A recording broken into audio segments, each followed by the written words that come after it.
All right, we're back with another Pick'em video. It is Sunday, February 1st in the NBA. We got a 10-game slate. We had a winning day yesterday, and I got some more plays for you guys today. So if that sounds cool, stay tuned, like the video, comment something down below, subscribe if you are new, all those good things. Let's get into the recap. And it was yet another winning day here, only up 0.54 units, but still profitable. Let's talk about the three official video picks. Cooper Flag was the one that I obviously want back. Looks like Jason Kidd's frustrated, and with what media is saying out there, Cooper Flag is pretty much just getting the ball in his hands and being able to do whatever he wants to do. I kind of mentioned, like, hey, looks like he's almost the point guard of this team now. He obviously, the past two games, as we've seen the explosion and now another good game against a really good defense, we see the explosion here. We see the evolution of Cooper Flag. He's handling the ball more. He's got the keys now, and they're really just letting him hoop, and his volume's up. So that was a bad read. I took the chances because we saw the hit rate.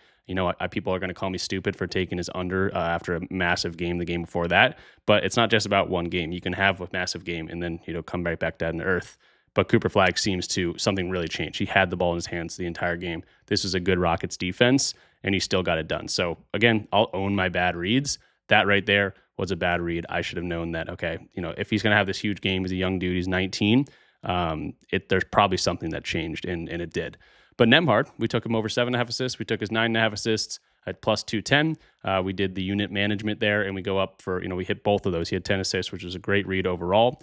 Colin Sexton was a loss. He shot 7 of 8 from the field, only played 18 minutes, but shot 5 of 5 from 3 as well. So he just buried us in the limited time on the court. Again, another one that I'm not super pumped about the read. Even in limited minutes, he can get there. But I was just obviously a little frustrated because he literally hit practically every shot he took. 5 for 5 from 3 against the Spurs. 7 of 8 from the field. That's kind of outrageous. But again, probably a bad read on the loss there. Paul George, we talked about. And then about 5 minutes after I uploaded the video, he got suspended for 25 games for drug use. And then I immediately in the pinned comment said, okay, we talked about Paul George and we talked about the alternate play if you don't like Paul George, which was Joel Embiid's points. So I immediately made that clear to you guys. So that was our last winner over 29.5 plus money as well. I think, I didn't actually see if this line moved at all, but if it did, he had 40 points. So you cashed anyway. So again, 0.54 units. January has been amazing after a horrible start. Look at the first few videos too. Pretty bad start overall. And then since January 14th, we really just started cooking. I track every single play I give you guys on YouTube, the unit size and everything. And here's the record, 17.22 units in the month of January. And again, that includes the beginning, which wasn't so great. Since about January 14th, the past 2 or 3 weeks, 2 weeks, has been incredible. So again, seeing the board really well, uploading consistently, which I love to see. And just going to try to continue to roll this out. So thank you guys. Just a little recap of January. Transparency, I know a lot of you guys like. And let's hop into the video picks for today, Sunday. I hate betting on Sundays. You guys know that. But I do have some plays that I am liking. So jumping into Props Madness to actually start talking about our plays. If you're interested in this tool, you're watching me make this video, you're like, dang, it's pretty cool. You can check it out. Link in the description down below for 25% off your first month. It lets them know that I sent you there. And we're going to start off today. Again, I just mentioned I don't really love betting on Sundays. I think there's a lot of different weird things that happen on Sunday in basketball specifically. But I'm betting on Sam Merrill, going for some plus money here. 3.5 3-pointers. You see it on DraftKings or on FanDuel plus 142, and DraftKings has it at 2.5 minus 160. If you do the 3.5 on DraftKings, it's plus 148. So that's where I'm taking it, plus 148 on DraftKings. Now, why am I betting on Sam Merrill to make some threes? He's been horrible lately, and he just came back from injury on January 28th from a 14-game absence, and he played 24 minutes. Now he's played 19 minutes. I don't think he's going to be limited anymore. I think he's going to go out there, play a normal amount of time. And guess what? Yesterday, if you missed it, DeAndre Hunter was just traded to the Kings, I believe. So they're getting like Dennis Schroeder back and everything. I don't know if those guys are going to be active and in this lineup. Looks like they're questionable, but they literally got traded last night of some sorts, maybe late last night, if I'm remembering correctly. And there's no Garland already. There's no Max Strus already. There's no Mobley already. There might not be a Craig Porter Jr. So you look at the projected minutes, they're projecting for 25 minutes. And again, that's just because the injury he's been dealing with, just coming back to play the last 2 games. But I think he could see more time than that. But let's just look at some games here without DeAndre Hunter. He's over in all 4 games.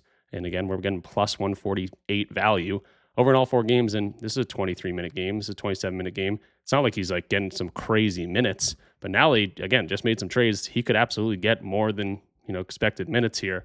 So I'm just going to bump this up to, let's say, 24 minutes. You don't even need 24 minutes. Let's say like 22 minutes. He's over this in 55% of games. Again, no Garland. The shots are going to be there. 6 of 9, 2 for 6, 3 for 9, 2 for 6, 4 for 9, 6 for 10, 5 for 10. That's just without Garland. And again, you go look at the matchups without Hunter, 4 for 9, 4 for 5, 6 for 10, and 5 for 10. So the three-pointers attempted definitely goes up. You can see the stats here. Three-pointers attempted in that amount of games, 8.5 versus normal 7.5. If he's going to shoot around 8 three-pointers in this game, the hit rate's looking pretty dang good. 8 plus three-pointers, even if he shoots like 8 to 10, let's say, over in 63% of them. So it's a plus money play for a reason. It's not going to be the most amazing hit rate in the world. Is the most amazing matchup? No, but let's also talk about that because that's part of my reasoning. We talk about a guy like Duncan Robinson all the time. He's a guy that almost thrives in difficult three-point matchups. You see all these three-pointers, it's like, oh, ranked number 1, attack Duncan Robinson's under. It's actually the opposite. For Duncan Robinson, he makes and takes hard shots, and that is Sam Merrill on this team. If you go to three-pointers allowed for teams, challenging matchups, he's over in 5 of 7 games. He's that hard shot taker, hard shot maker for this team. Again, I've mentioned this many, many times. I know you guys have watched the videos. Sometimes some players are like that. And also, sometimes it's just harder for other guys to get open for 3, but they need some threes to go up. And Sam Merrill seems to be that guy that can take them and make them. Three-pointers attempted in these matchups too. You can actually see 8.4. So around that 8.5 mark, where at least that we saw games without DeAndre Hunter. So really liking the spot. For Sam Merrill, knock down some threes. This game's not till 9 o'clock Eastern, so it's one of the later games. Plenty of time to get this thing in. Plenty of injuries to go around, meaning plenty of minutes potentially for Sam Merrill. The only thing that's holding me back on this play is the fact that he's only returned for 2 games since the injury, and he's only played 24 19 minutes, but I think that's fine. I think he'll be ready to go. And again, they'll need him out there. So I just confirmed the DeAndre Hunter trade happened at 11 p.m. last night, which means they would have less than 24 hours to, Dennis Schroeder and Keon Ellis to get to the team, meet them in Portland or wherever they're meeting them, get their jerseys, get associated with the teammates, and go out there and play. I've seen it happen before, honestly, but it doesn't typically happen. Meaning, going back to RotoWire, they have Dennis Schroeder in here for 23 projected minutes. But if he doesn't play, that's just going to be more, opportunities and minutes for other guys to play. And I think Sam Merrill, 25 minutes, I think that's a very normal spot for him. He can do it in 25 minutes, the 4 threes. But there's a potential that he gets more than those minutes, I would think. Next guy I'm rocking with is going to be Dylan Harper. This is a back-to-back set for the San Antonio Spurs. And I'm liking his 14.5 PRA. Honestly, I'm going to play this at 15.5 PRA. You can take it at 14.5. It's available in some places. I'm taking it at FanDuel minus 102 over the 15.5 PRA. So the hit rate, 55% over the last few games. But Dylan Harper's been doing pretty dang well recently in games that he doesn't get, 11 minutes or 13 minutes here. If you bump up that and he's going to get 15 plus minutes, which I do expect today, again, back-to-back set, but they haven't really been too cautious with the dude. I'd be cautious with other guys on this team if I was the coach. Dylan Harper pretty much gets, 24 minutes max every single game, and on the lower end, going to get like 17 or 18 minutes. So in that much time, again, we'll go, let's say, 17 or 18 minutes and max him out at 24, over in 57% of games. So I don't mind that. I like his recent form. He's been doing pretty well. He can rebound. He can definitely dime up some assists, and he can score. And he's coming off a good game against the Hornets here, so might be feeling himself 2 good games in a row, really. 16 points and 20 points on good clips. Now he gets a team that is pretty weak to how he scores the ball. 29% of his shots come in transition. 23% of his shots come in pick and roll ball handling. They limit spot up a little bit, but looking at the last few games, the Magic have dealt with injuries. They don't have Franz Wagner. Looking the last 10 games, within 10 feet, it's even weaker. He can get to the rim. That's 57% of his shots. So they're not a really good defense overall. Again, spot up, sure, they're ranked 8th, but free throws, isolation, handoff. Anyway, this guy scores, they're pretty weak to defending. So I like the spot for him. He has played these guys already, and he had 26 PRA in that game, 16 points, played 22 minutes. That was a game without Wembanyama and Castle, but again, only played 22 minutes. That's what he's going to get on the court anyway, and doesn't typically share the court with those guys anyway. So he's been a spark plug off this bench. He looks like a very good, legitimate NBA player as a rookie, and I like what he's been. He's kind of just settling into his role here for the Spurs. So I like the matchup against the Magic. I like what he's been doing. I like the price tag at minus 102 for 15.5 PRA. It's a back-to-back. I'll show you that because I'm not trying to hide anything here. The last time he played the Magic was a back-to-back set, but he's also had some duds in back-to-back sets. And again, here's an 11-minute game. I could look farther into that, but he shot 0 of 5. Maybe they just didn't like what he saw from him. Every other game, he's getting that 18 to 24 minutes that we were looking at, even a little bit more, 27 minutes back in October. So Dylan Harper, I think he's going to get that 18 to 25 minutes, 24 minutes, and he's got a great matchup to go over. So points, rebounds, assists, however he does it, I think he can get there. The next play I'm liking, and it's not going to be a great hit rate play for you guys, but 28.5 points and rebounds for Domantas Sabonis, minus 119 on DraftKings. Now, why am I going to Sabonis? He hasn't been doing well. Now, the minutes have also been low, and he played the Wizards earlier this year and only had 19 points and rebounds. But he also only played 21 minutes. That was his return back from injury. Now the minutes have started to creep back up. You can see the blue line here, and he's been getting around the 30-minute mark. He's projected for 32 minutes today. So I like to see that. They've also only won 3 games of Sabonis this entire year. Sabonis has only won 3 games. Now, as a competitor, that's probably pretty frustrating. Now you get the Wizards. They're 2.5-point favorites. He might actually win a game, and he's starting to get the minutes again. I like this spot. He can score down low, 29th ranked within 10 feet. He's also going to go up against Alex Sarr, probably the smallest. I mean, he's big, but the entire team is slim. They're all like very, very skinny dudes on the Wizards, young, skinny dudes. Sabonis is going to be an absolute tank down low. He can get some rebounds. He can body these guys. He can score if he needs to. And again, I'm just thinking he's going to play a little frustrated here. They might actually win a game.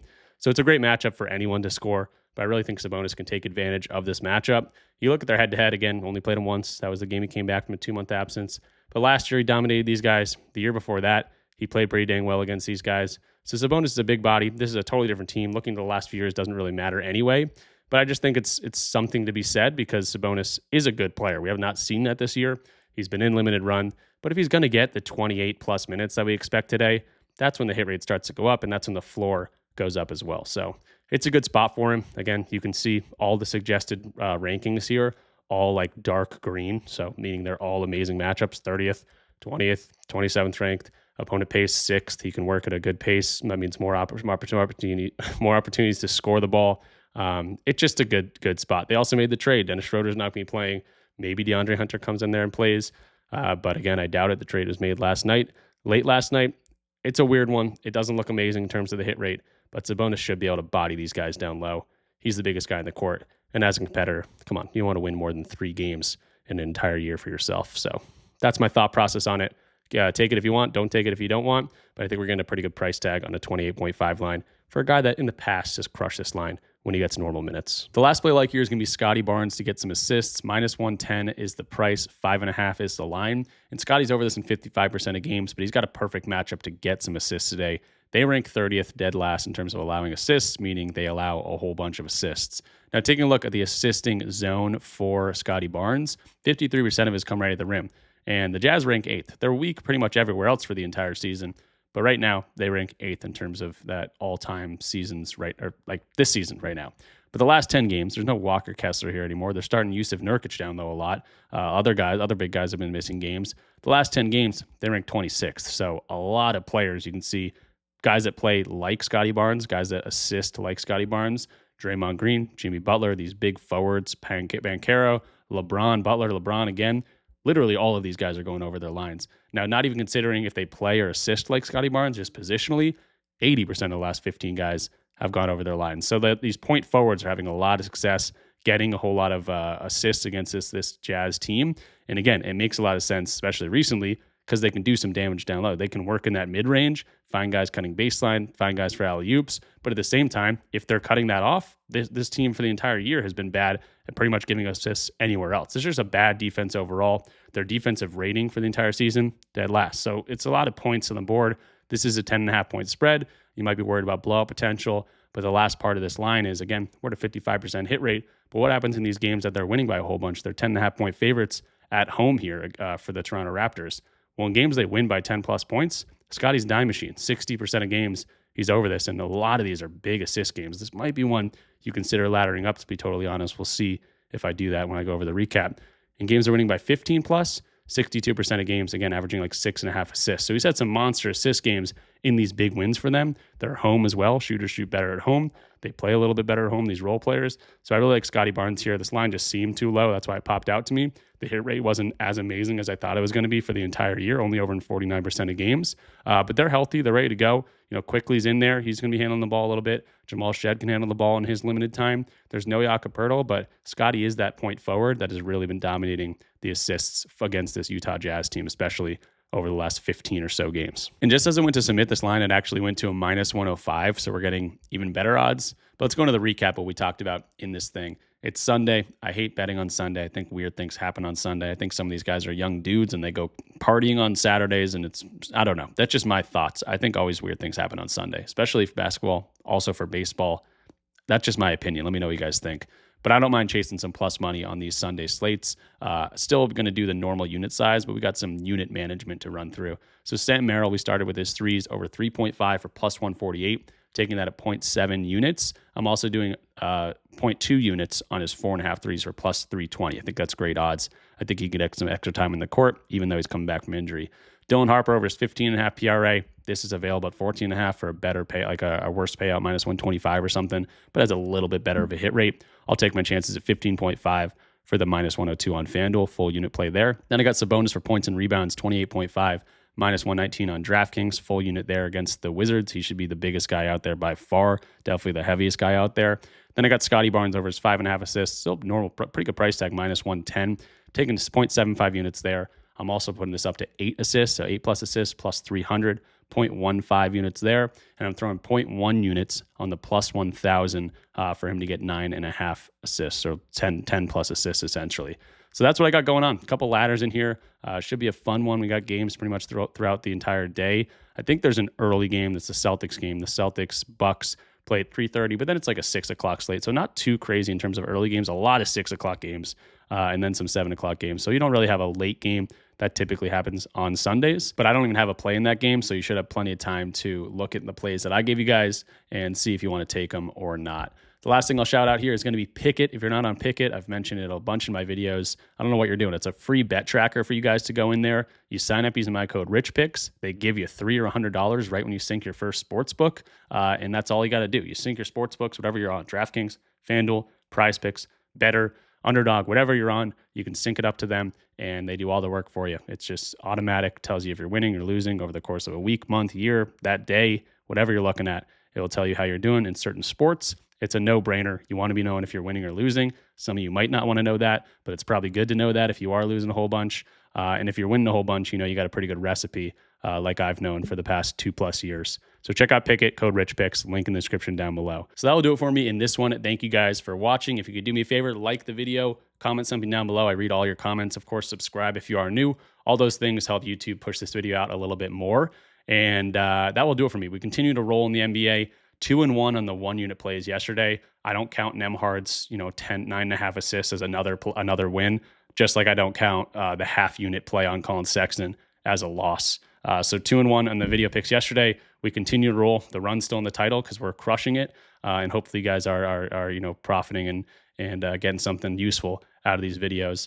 Again, another video where I'm not going to do the full breakdown of the slate. I just want to get this one out there just because Sundays, again, earlier games. I want to get it out as quickly as possible. So that will do it. I'm babbling at this point. I do that a lot at the end of these videos. But yeah, thank you guys. I'll see you guys in the next one on Monday, February. Wow, it's crazy.